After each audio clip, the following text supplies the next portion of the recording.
of His Excellency Dr. Warkene Gebeyu, the Executive Secretary of IGAD, here represented by his Deputy Excellency Mohamed Abdiwari, representative of WMO, the Secretary General of East African Community, Kamabuya. I work at IGAD Secretariat, serving to coordinate the IGAD Drought Disaster Resilience and Sustainability Initiative platform, and much honored to be your MC this afternoon. We are here to endorse the Regional Framework for Climate Services and the Action Plan. Excellencies, ladies and gentlemen, when the winds blow, there are two options. We may build a wall, or we may build a windmill. We are here not to resist change, but to harness it through appropriate climate services. So allow me to welcome you once again and to thank all of you for making time for this event. Your presence means to us that we share services. Climate services, ladies and gentlemen, serve as the world action. And to kick us off, allow me to invite Mr. Fetene Teshome, the hosting and then ministerial statements. Mr. Feteme, please come and moderate the session. Thank you.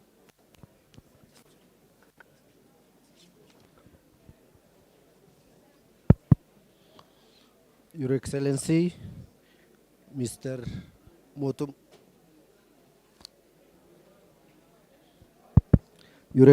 Mr. Motuma Makasa, State Minister for Ministry of Water and Energy of the Federal Democratic Republic of Ethiopia.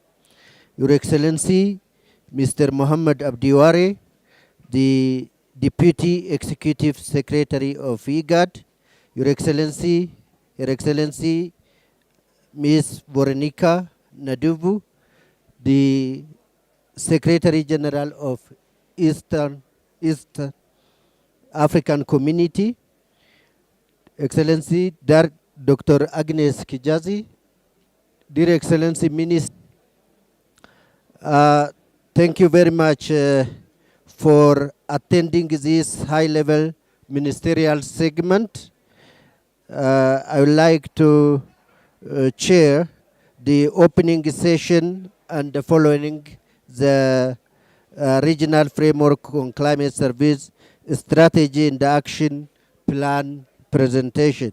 The two sessions will be moderated by myself. With this, let me invite His Excellency, Her Excellency Dr. Agnes Kijazi, Director of WMO Regional Office for Africa, to make a remark.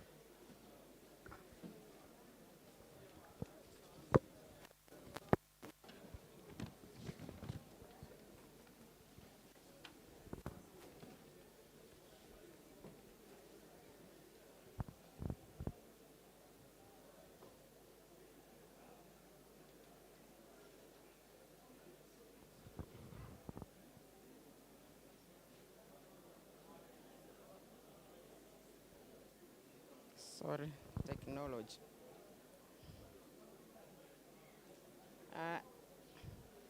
Excellencies, ladies and gentlemen, please allow me to stand on the already established protocol.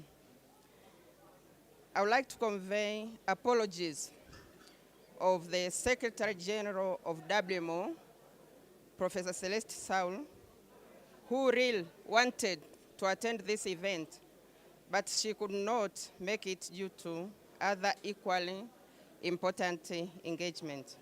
I'm here to represent her. WMO is glad to note that the Regional Framework for Climate Services for the Greater Horn of Africa has been developed as a regional coordination and implementation mechanism to support the countries under the Intergovernmental Authority on Development, IGAD, and East African Community, EAC, regional economic blocks. This is the first such regional framework for climate services to be developed globally. And we applaud ICPAC for taking such an initiative that will most certainly be borrowed by other regions. Global, regional, and national frameworks for climate services serve to improve coordination and user-oriented delivery of weather, climate, and hydrological services. WMO has just revised serve to improve coordination and user-oriented delivery of weather, climate, and hydrological services. WMO has just revised the stakeholders in, I note that published guidelines. However, the document would further benefit from practical approaches for sustained stakeholder engagement, strategies for ensuring financial sustainability, measures to avoid duplication with the strong national entities,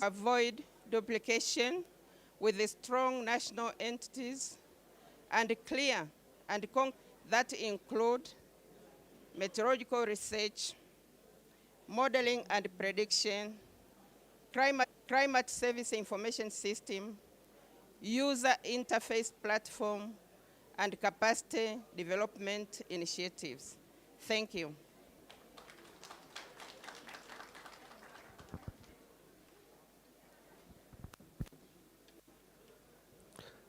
Thank you very much, Dr. Agnes Kijazi, for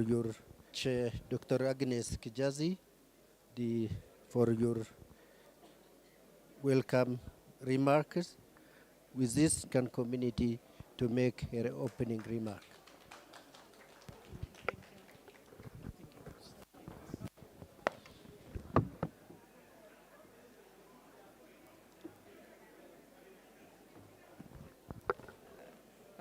We are all part of today. Thank you, Dr. Agnes. So Dr. Agnes Kijaza, representing the World Health Meteorological Secretary General, ministers and principal secretaries here present, His Excellency Montuma Mekasa is the State Minister for Water and Energy in the Federal Democratic Republic of. Thank you for joining us today as we endorse and launch the regional framework for climate services for the Greater Horn of Africa. This is an important step forward for our region. It reflects our shared understanding that climate partner states is highly sensitive to the changes in weather and climate. Many of our people depend directly on rain-fed agriculture, livestock, fisheries, and natural water sources. When the rains fail or come too heavily, livelihoods are affected, economies slow down, communities face hardship. We have seen floods, have damaged roads, schools, and health centers. Changing seasons have made farming more uncertain. War issue. It is a development issue, a health issue, national meteorological and hydrological services to improve data collection and forecasting. We are promoting climate-smart agriculture, renewable energy, and green infrastructure, all based on reliable climate information. To data collection and forecasting, we are promoting climate based on reliable climate and climate data more easily across our borders, improve forecasting, make better decisions, ensure that vulnerable groups, including women, youth, and small-scale farmers, have access to the information that they need, and strengthen early warning systems that work across our region, not just within single countries. Partner in this is committed. Ministers, colleagues, ladies and gents, science with action, even as the climate changes. On behalf of the East African community, I'm pleased to formally endorse and launch the regional framework for climate services for the Greater Horn of Africa.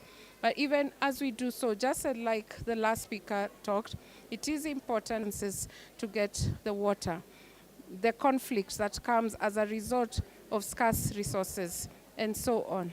We use science to guide our choices. We'll ensure that no one is left behind, especially those most at risk. Let every forecast help a farmer decide when to plant. Let every warning help a community prepare for heavy rain. Let every plan in government resilient and ready for the future. I thank you very much for your kind attention.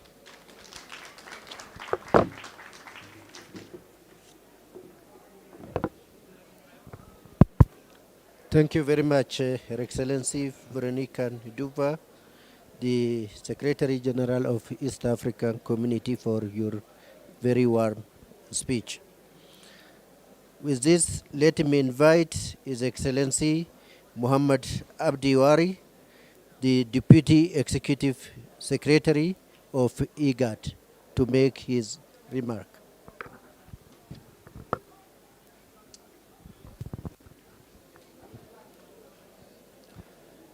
Thank you very much. Good afternoon. Even after 2 days, I'm still not very comfortable with this technology, so please excuse.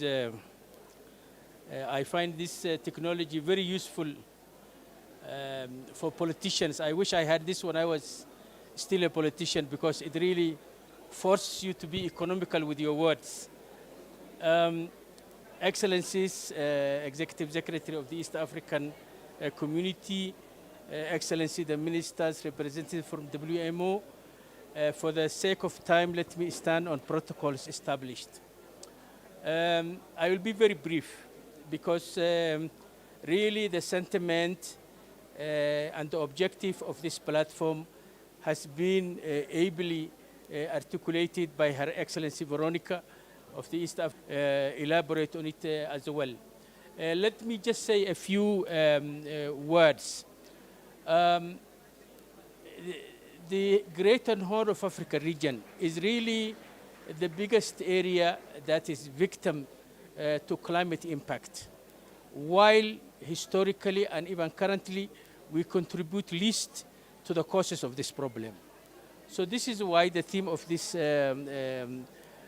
summit, from the day of the heads of states and government to today, the theme has been, climate justice, climate resilience, climate adaptation, to make sure that our farmers, our pastoralists, our industrialists, everybody is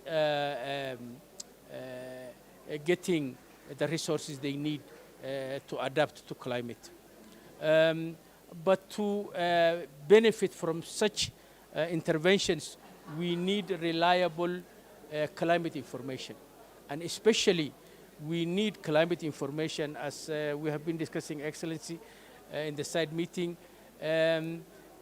for the last user, for the people on the field, for the people on the front line. Because all these fantastic maps and for these fantastic graphs and these multicolored presentations are not useful unless they are able to give information to the farmer, to the pastoralist, to all the people who need this information. A lot of good work is happening in the member states, and there is a lot of energy, really, and a lot of passion for this subject. A couple of weeks back, I was personally visiting Her Excellency Deborah Barras in her ministry. The energy of Kenya, Minister of Environment of Kenya, is the energy and the passion for this is really inspiring. Similarly, in Somalia, and the Minister of Climate Change in Uganda, even in Djibouti, where really extreme temperatures are a big impact. Of course, Ethiopia, the strides that Ethiopia has taken in food security in the face of climate adversity. So there is a lot of good lessons that we can learn from our member states. We are also greatly grateful to the technical work of WMO. Without the technical expertise, we often talk about the need to have evidence-based information. And what more evidence do you need than to be able to say, you know, this is what is happening on the field. I said yesterday that when I was a young agronomist, the planting date in Somalia for the goose season, for the main planting season, was always April 20. And you had to have your seeds in the ground by April 20. Now nobody knows. Sometimes it's May, sometimes it's March, sometimes it never comes. So for a farmer, really the most important information is to be able to say, listen, because of the analysis that we have done on this information, put your seeds in the ground by this date. That farmer does not need fantastic graphs and fantastic multicolored presentations and so on and so forth. So we are very grateful for the technical information that's provided by W. Of course, we are grateful for the collaboration, the solidarity, the cooperation with the East African community. Excellency, without your organization, we cannot do this alone. So we are very grateful for that collaboration as well. And we have been collaborating with the East African community on many fields, but this is another endeavor, as we have discussed in the side meeting, where we need to bring our collective efforts together. So we are very grateful for that. With that, I thank you for your participation. For us, this is a very important event, and we are greatly honored by your participation in this. Thank you very much.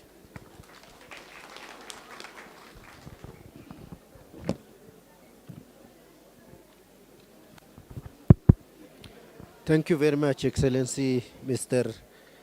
Muhammad Abdiwari, for your Executive Secretary, for your very brief and informative speech. Now let me invite His Excellency of Ethiopia to make his final remark.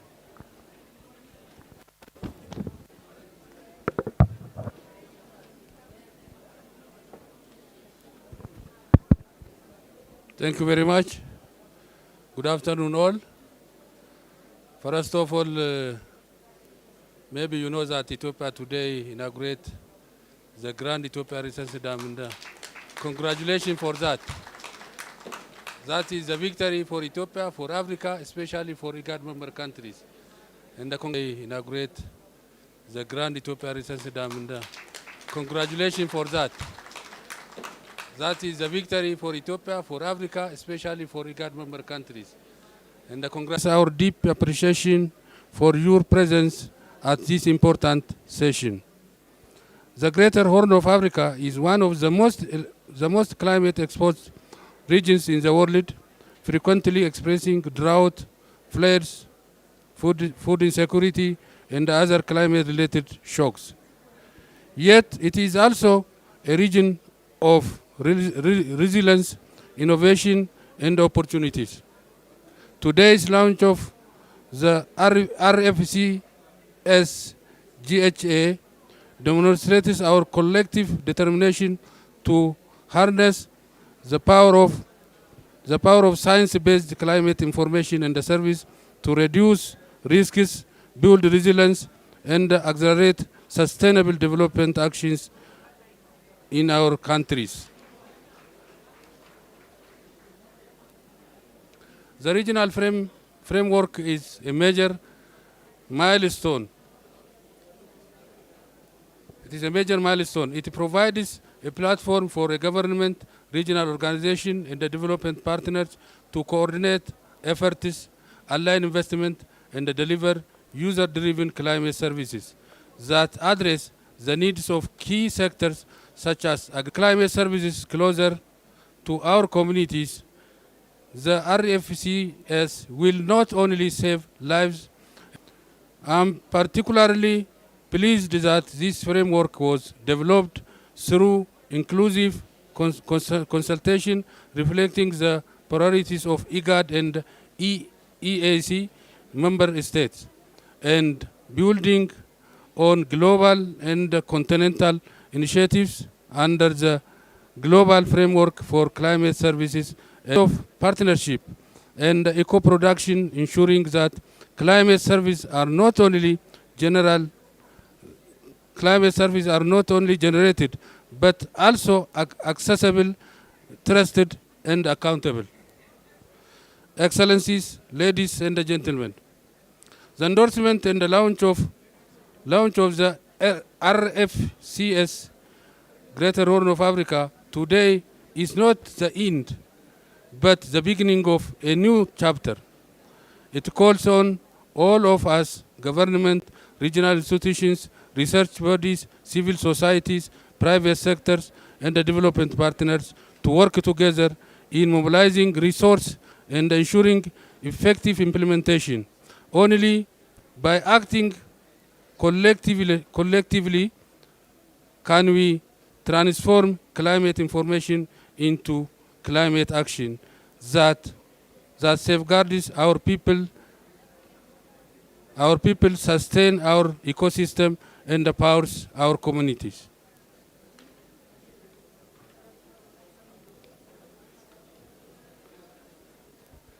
As Ethiopia,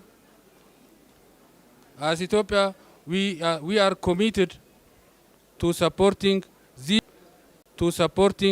these regional climate service are critical for water and energy security, for our futures and pastoralists, and for the long-term prosperity of our region. With these remarks, I once again welcome you to this historic occasion. I look forward to fruitful deliberation and, most importantly, to seeing the RFC's GHA makes a real difference in the lives of the people and across the great Horn of Africa. I thank you.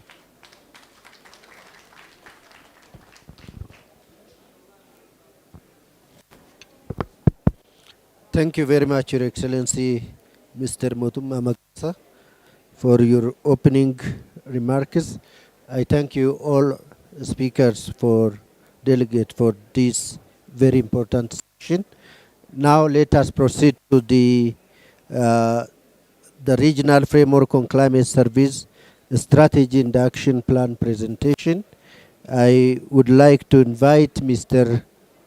Callistus Wachana from ICPAC to present the Regional Framework on Climate Service document. Thank you.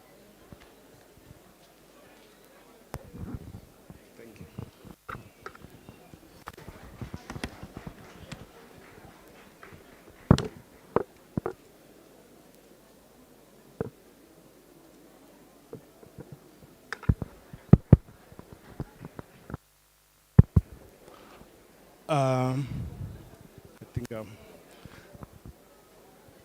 all protocols observed.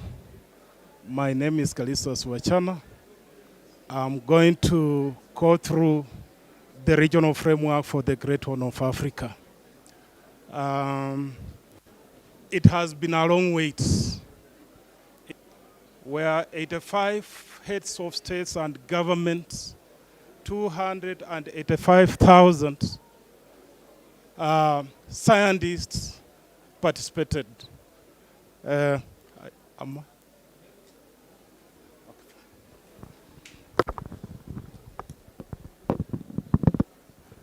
Okay, thanks. So it has been a long wait. It has been 17 years since the Global Framework for Climate Services was launched. And I'm very glad for two regional communities, that is IGAD and ESC, and ICPAC Climate Prediction and Application Center, which is WMA.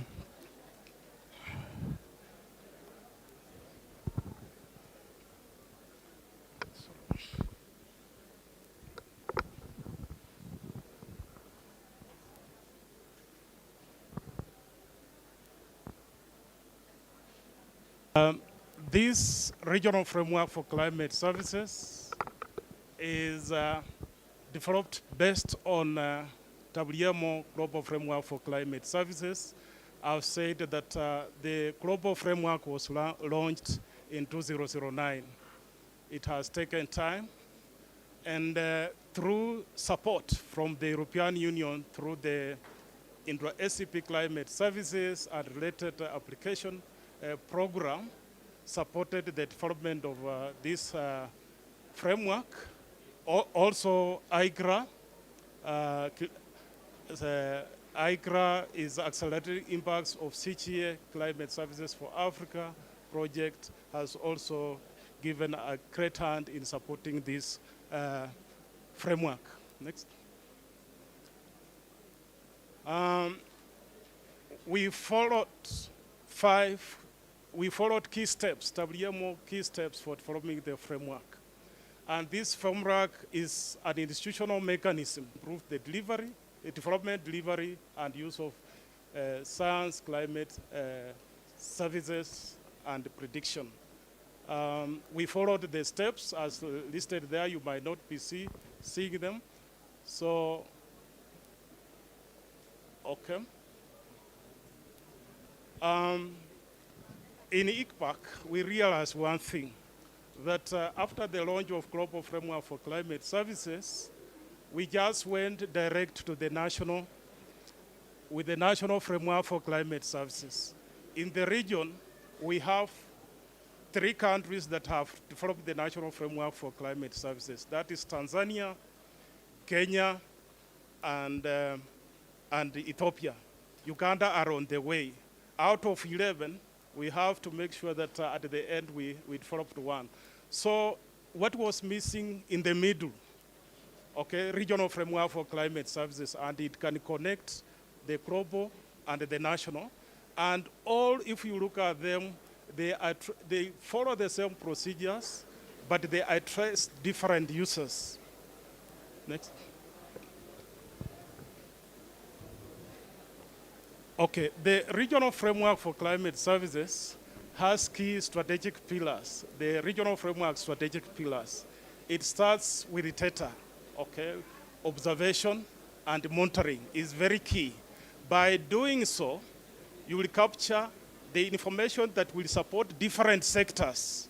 And under the Regional Framework for Climate Services, apart from the WMO sectors, WMO, they talk about water, health, energy, DRM. We added, and energy, we added, for the region, we added climate, peace and security, and also environment. So the data that you get, it supports those particular sectors. So observation and monitoring, capacity development cuts across, research, modeling, and prediction is another one. The climate service information service pillar, this is infrastructure and systems that can be able to generate data, climate monitoring, forecast, and climate change projections. Then the user interface is very key. It's our platform. It links the product, what is developed and the users. So we have regional users in key sectors that I have mentioned. So one of the greatest user interface is Great Horn of Africa Climate Out Forum. At the national, we have others. Next. What are the key objectives of this regional framework? The key objective, there are 3. One is to a common vision, to establish a common vision for climate services at regional level, so that there is no duplication. We pull together resources, we address the regional needs. Most climate impacts and the extreme events we experience in the region, you find that they are cross-border in nature, and you need the regional approach towards that. Then we have also regional stakeholders. We have different stakeholders operating in more than 2 countries, more than 1 country. So they need climate services. And the third objective is to support the country, member states, 11 member states, to develop the national framework for climate services and support the key pillars under that.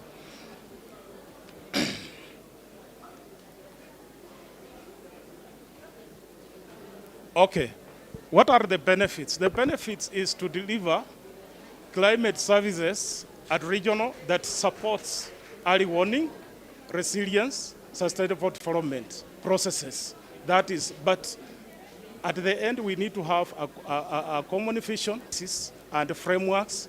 We need to identify priority capacity needs and also link with the existing collaboration and support the national framework for climate services that happen at the national level.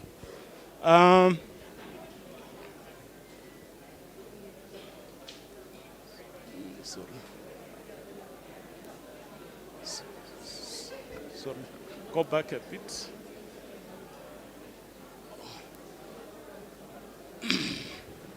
So the framework is supposed to support 11 member countries, and this framework, it was participatory. We launched here in January the process here in Addis Ababa. Then we did baseline assessment. We reviewed the documents. We conducted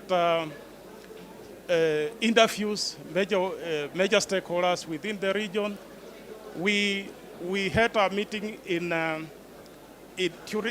again in Ethiopia. Interviews, major stakeholders within the region. We had a meeting here again in Ethiopia, where we all stakeholders in the region, and we shared what was done in Nairobi, and ESC and IGAD, and we had the report, and all these steps were fine. I'm going to talk about the regional framework for Great Old Action Plan.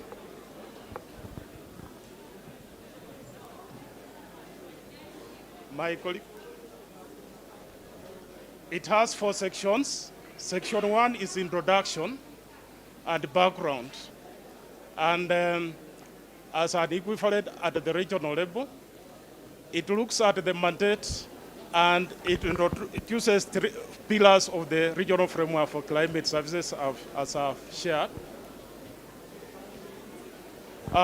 Then it looks at the Great Horn of Africa, characterization of what is happening in the region,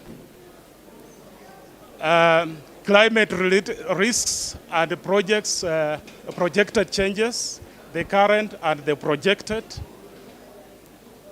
It also looks at the strengths, weaknesses, opportunities, and threats. Section 2 is about the baseline assessment and stakeholders consultation. That is the process we used to do consultation. It was participatory and all-inclusive. Then the baseline capacity of regional climate services. Here we looked at the ICPAC as a regional climate center. We also looked at the IGAD institutions. We also looked at the ESC institutions. And we also looked at the kind of services that are being offered by ICPAC. We also looked at other stakeholders in the region. They are not all here. Then we came up with the key challenges and key priorities that informed the next step. So section 3 is a regional framework for climate services. It comes up with functions and objectives, as I've stated, creates a common vision for climate services at the regional level. Then it looks at the regional stakeholders, then how to support the national meteorological and hydrological services through the national framework for climate services. This is a very key diagram. At the ICPAC works at the regional level. That is where we have IGAD RCC. Through it supports the national MET, through the WMO recommended and highly functions. It supports the national Met so that they can deliver services to the ministries or to the stakeholders at the national level. But what was loosely missing was ICPAC support to the EAC and IGAD. In the EAC and IGAD, we have divisions, and they make decisions that are affected by climate impacts. So we have a link there, and we also encourage that EAC and IGAD, because we address more or less same things, we need to have a mechanism to talk to each other. We need to communicate so that we can solve these problems. So when we empower them through their own divisions, climate favorability and change for inclusive development, that is the vision to deliver. Those are the key values. Okay, this is the structure, climate favorability and change for inclusive development. That is the vision to deliver. Those are the key values. Okay, this is the structure. This regional framework came up as those pillars that goes around. And the national Met and hydrological services, or national framework, technical focal point, they enjoyed those particular sectors to get the country position. We have enablers. Enablers are different organizations, UN organization, private sector, that can be in those particular committees or structures that have been formed.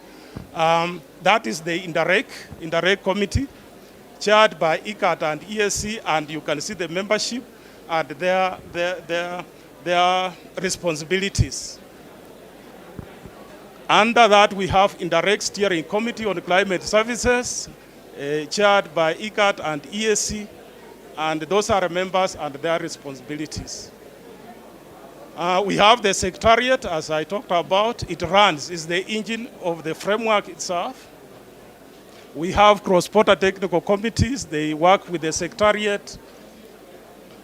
We have priority sectors and the national Met. They are also linked through their national framework for climate services. And the enablers, different organizations that I've talked about. Then it aligns, this document aligns to the key documents, global documents, Africa documents. Then section 4 is about the action plan. It has 7 strategic objectives. One is to actualize the regional framework governance, operational structures, and sustainability. The second is to support member states in establishing and implementing climate services across their national framework for climate strategic pillars.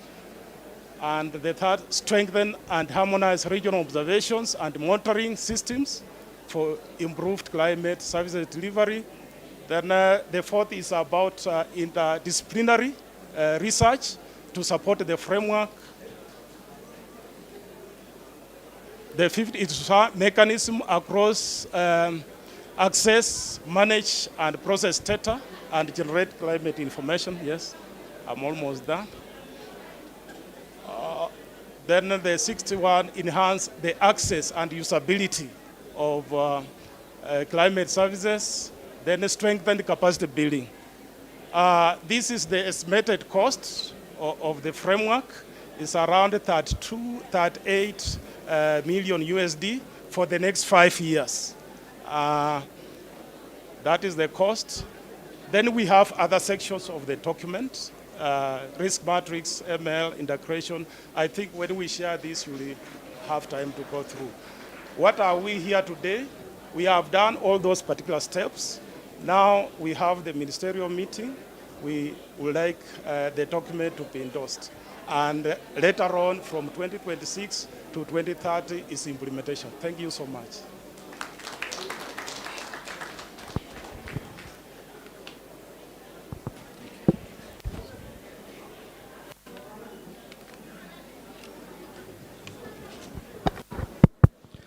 Thank you very much, Callisto, for the very brief presentation concerning the implementation of regional framework on climate service. As you know very well, weather and the climate has no boundaries. So from this point of view, the co-planning, co-designing, co-financing, co-monitoring, and co-implementation is very important. The concept of national framework on climate service is this. So thank you very much for that. With this, let me give for the next facilitator. My facilitating role is in Dover. Thank you very much. To Teshome for ably moderating the opening plenary. Excellencies, ladies and gentlemen, we've looked through the regional framework on climate services, and now we have the opportunity to hear from our excellencies, the ministers that are responsible for meteorological services in the Grio level session. Grio level session. I'm honored community, a close deputy executive this ministerial session so that we get the blessings of our excellencies, the ministers from the Greater Horn of Africa. Excellency, I would like to yield so that you can take over and moderate the session. Thank you very much.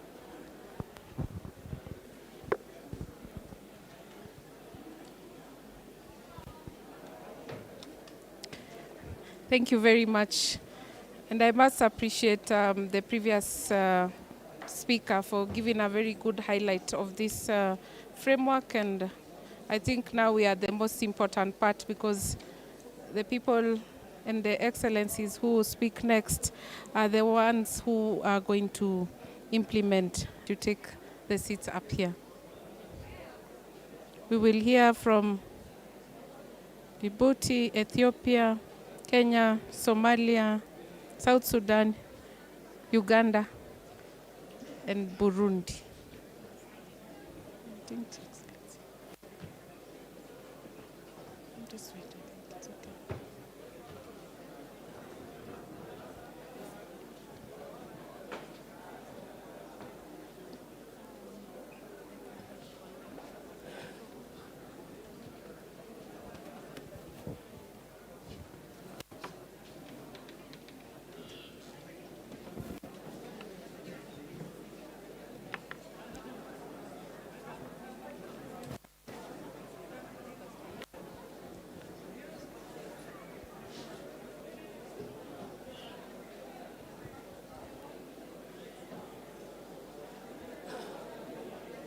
Thank you very much, Honorable Ministers, for your kind indulgence. For purposes of letting us know who is here, I will just call the names, and then at least you can wave to our participants. So we have Honorable Kalimia Barushimana. Thank you so much. That is the Minister for Environment, Agriculture, Livestock in the Republic of Burundi. Followed by Honorable Hassan Mohamud, Minister for the Barasa, Cabinet Secretary, Ministry of Environment, Climate Change and Forestry, Republic of Kenya. Thank you so much for joining us. We also have Honorable Lieutenant General Barasa, Cabinet Secretary, Ministry. We also have Honorable Change Federal. Do we? No? Not here.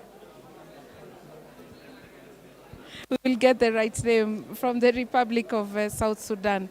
Thank you so much for joining us.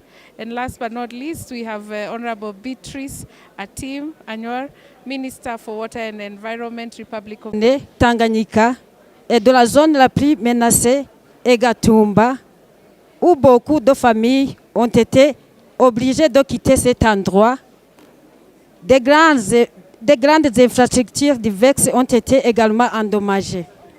Des périodes de sécheresse prolongées et des précipitations irrégulières ont compromis la sécurité alimentaire et ont aussi affecté la production de l'énergie hydroélectrique. des phénomènes d'érosion des sols et la dégradation des terres qui est rurale. Des impacts de variabilité climatique perturbent aussi les moyens de subsistance des populations et augmentent la vulnérabilité des communautés des zones affectées, sa résilience en matière d'adaptation et de l'atténuation au changement climatique.